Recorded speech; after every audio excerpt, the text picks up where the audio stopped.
Nó biết. Bên cạnh bên cạnh.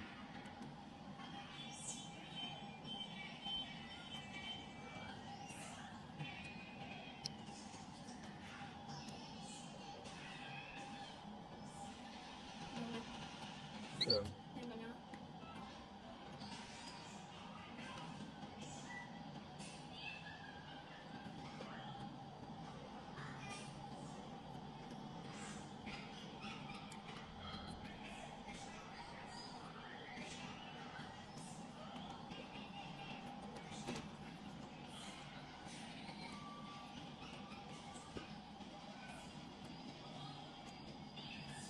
Người ta hỏi thì bột ăn